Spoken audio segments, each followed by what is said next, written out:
अस्सलाम वालेकुम मेरी फैमिली, कैसे आप लोग? उम्मीद करते हैं आप लोग खैरियत से होंगे। जनाब जैकलीन की अगर बात करें तो आप लोग समझ गए होंगे कि मैं किसका नाम लेने वाली हूँ। 2024 के चैंपियन गोल्ड मेडल हासिल करने वाले अरशद नदीम की बात करने वाली हूँ। तो आप लोग जानते हैं कि इस हीरो का जब ये पाकिस्तान में वापस आए हैं तो कितना पुरतबाक किस्म का वेलकम हुआ।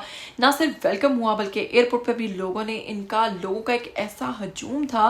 और अब बहुत सारी तस्वीर जो हैं वो लोग जो हैं इमरान खान के साथ अटैच करके पोस्ट कर रहे हैं कि अब तो जी इमरान खान से बड़े हीरो बन गए हैं, तो अब इसका क्या मतलब है कि ये भी सियासत में आ जाए। और इस तरह की बहुत सारे फ़नी किस्म की जो मीम्स हैं, वीडियोस हैं, वो भी इस वक्त सोशल मीडिया की जीनत बने हुए हैं। लेकिन फिलहाल मजाक को छोड़ते हुए अगर बात करें हमारे हीरो के, कौमी हीरो के, जिसने 14 अगस्त से पहले, जश्न आज़ादी से पहले पाकिस्तान को एक बहुत बड़ा गिफ्ट दिया है, तो इनकी आजिज़ी की बात करें तो किस कदर आजिज इंसान है। एक गरीब घराने में परवरिश पाने वाला इंसान, जिनके वालिद ने एक चैनल पर इंटरव्यू देते हुए रोते हुए कहा कि मैंने अपने बच्चों को मेहनत मजदूरी करके पाला है। मैं ईंटों के भट्टे पर काम करता था, सारा दिन ईंटें बनाता था और उससे हासिल होने वाली जो इनकम थी, जो पैसे थे, उससे मैंने अपने बच्चों को पाला है।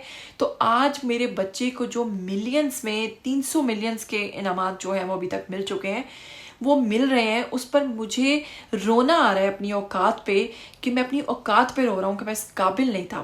तो ये तो उनकी आजिज़ी है जिस पर उन्होंने इतनी।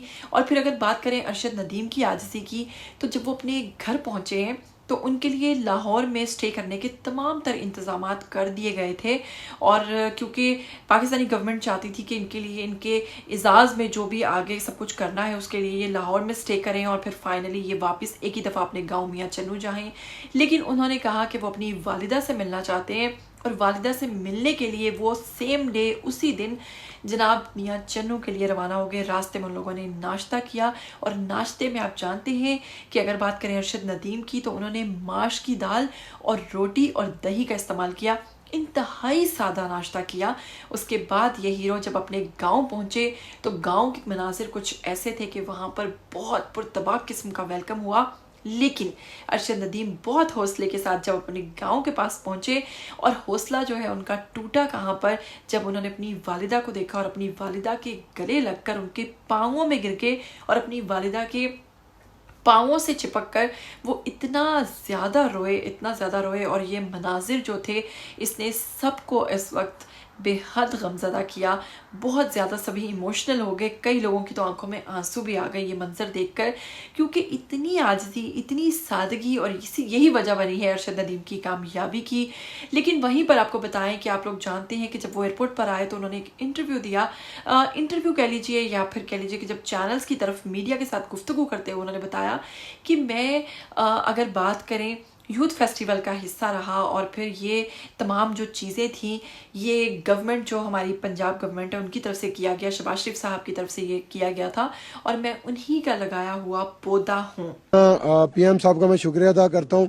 मेरे ख्याल में ये मैं उन्हीं का लगाया हुआ पौधा हूँ जिन्होंने यूथ फेस्टिवल करवाए थे, तो उसी में मैंने अल्हम्दुलिल्लाह हिस्सा लिया था और वहाँ से मैंने ये गेम का आगाज़ स्टार्ट किया। तो आज अल्लाह ताला का शुक्र है कि मैं इस मुकाम पे पहुँचा हूँ। बस ये कहने की देर थी तो वहीं पर लोग उनके खिलाफ हो गए, और जो पीटीआई सपोर्टर्स थे और जो नून लीगी थे, दोनों के दरमियान इख्तलाफात जाग गए। कई लोगों ने इल्ज़ामात लगाए कि अरशद नदीम जो हैं उनको ये सब चीज़ें बाय फोर्स करवाई गई हैं। और इसके हवाले से एक वीडियो सोशल मीडिया पर बहुत ज़्यादा वायरल हो रही है, जैसा कि आप लोग साथ साथ देख भी रहे हैं, कि उसमें एक शख्स आता है, वो उनके हाथ में एक पेपर थमा देता है। पहले वो उस पेपर पे कुछ रीड करते हैं और रीड करने के बाद पार्ट 2 में जब वो बोलते हैं तो वो बोलते हैं कि जी मैं शहबाज शरीफ साहब का लगाया हुआ पौधा हूँ, मैं गवर्नमेंट का बहुत शुक्रगुजार हूँ। लेस्को ने मुझे जॉब दी। आपको पता है लेस्को वालों ने भी अब उनका ग्रेड 19 यानी कि बढ़ा दिया, उनका प्रमोशन दे दिया है। और इस हवाले से तमाम तर लोग जो है वो इसको सिर्फ और सिर्फ प्रमोशन समझ रहे हैं, और ये प्रमोशन जो है इसके हवाले से लोग जो है इस वक्त बहुत ज़्यादा तनकीद कर रहे हैं। आप इस हवाले से क्या कहना चाहेंगे ज़रूर बताइएगा। तो मज़ीद अगर आपको बताएं कि अरशद नदीम के ससुर की बात करें तो जनाब वो भी बहुत ही सादा इंसान है। उन्होंने एक चैनल को इंटरव्यू देते हुए कहा कि मैं अपने दामाद को खुशी में, क्योंकि उसको बहुत सारे इनामात मिल रहे हैं, तो मैं खुशी में उनको भैंस दूंगा। और इस पर उनकी सास ने टोकते हुए कहा कि हम बहुत सारे इंतजामात और भी करेंगे। और साथ में उन्होंने ये भी बताया कि जब हमारी बेटी की शादी हुई तो अरशद नदीम बहुत मामूली सा कारोबार करते थे। शुरू से इनको नेज़ेबाजी और क्रिकेट का बहुत शौक था, लेकिन दामाद की ये कामयाबी देखकर इस वक्त मैं बेहद खुश हूँ और इस खुशी पर उन्हें भैंस जो है वो तोहफे में दूंगा। तो इनामात का सिलसिला जारी है। जैसा कि आप लोग जानते हैं, मरियम नवाज की बात करें तो उन्होंने 10 करोड़ दिए, अली जफ़र की बात करें 10 लाख दिए, सिंध गवर्नमेंट की बात करें तो 3-3 लाख रुपए के इनामात दिए गए। और इसके अलावा दीगर कई शोबिस शख्सियात की जानिब से किसी ने अपार्टमेंट्स दिए, किसी ने कुछ दिया, तो बहुत सारे इनामात का सिलसिला जारी और सारी है। कौम के हीरो तो अरशद नदीम बन चुके हैं और उन्होंने कहा है कि आगे आने वाली जो बाकी गेम्स हैं उन सभी में, क्योंकि मैंने इन लोगों का प्यार जो देखा है, मैं मज़ीद मेहनत करूंगा ताकि मेरी वजह से किसी को मायूसी ना हो। तो मेरा कहना है कि जनाब अब क्रिकेट टीम को कुछ सीखना चाहिए, क्योंकि अरसा दराज से ऐसा प्रोटोकॉल जो है वो क्रिकेट टीम ने लेना छोड़ दिया हुआ है। तो इनका ये प्रोटोकॉल देखते हुए क्रिकेट टीम को भी शर्म करनी चाहिए। और मुझे दीजिएगा इजाज़त, फिर मिलेंगे, तब तक के लिए टिल देन टेक केयर, अल्लाह हाफिज़।